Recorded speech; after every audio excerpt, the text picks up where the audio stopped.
Way back in the early 2000s, I began to suspect that my wife was up to something.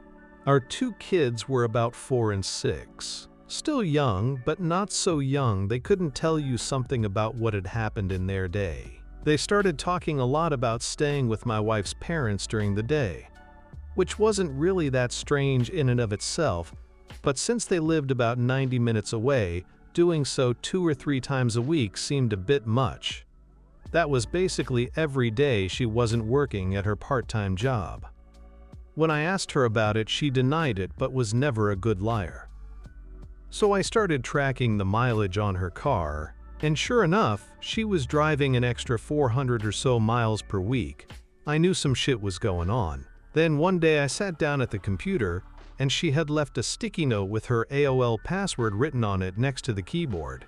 I could not resist and logged in to read her emails and saw a few email exchanges between her and her college BFF, where they discussed how my wife was regularly fucking one of her ex-BFs from high school. No mention of details about him other than my wife also talking shit about his wife, making fun of how she'd gotten fat after having kids.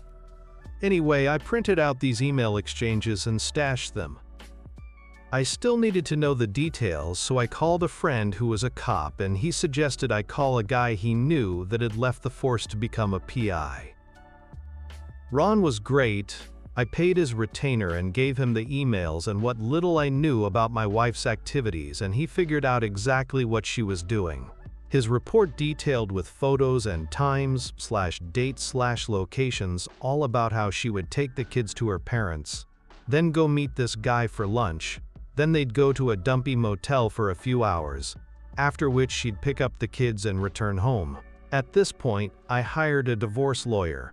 My parents cheated on each other, and the fallout absolutely fucked mine and my siblings' childhood. It was something that was totally unacceptable. I also asked Ron to find out what he could about this guy. Ron absolutely came through. I learned his name, Bob, that he was married and had 3 kids. I also found out that he worked as a VP of sales for his father-in-law's business. At this point, I had my lawyer draw up the divorce papers. I also asked Ron for a couple more copies of his report, and one more thing I wanted him to do for me. On the same day I had my wife serve the divorce papers at her work, I had Ron meet with this guy's wife and show her everything he'd found out. She seemed nice, and I figured that she deserved to know what her dear hubby was up to. What she did with that information was up to her. While the information about my wife's infidelity didn't really matter in my divorce proceedings, Bob's wife did a real number on him. According to the publicly available court documents from the divorce and other related proceedings, she cleaned out their joint account, took the kids, and left. As soon as her dad found out what he'd done, Bob was fired, and since her parents actually owned the house where Bob and his wife lived, he also got evicted. Their divorce was ugly. Lots of fighting in, and evidently out of, court.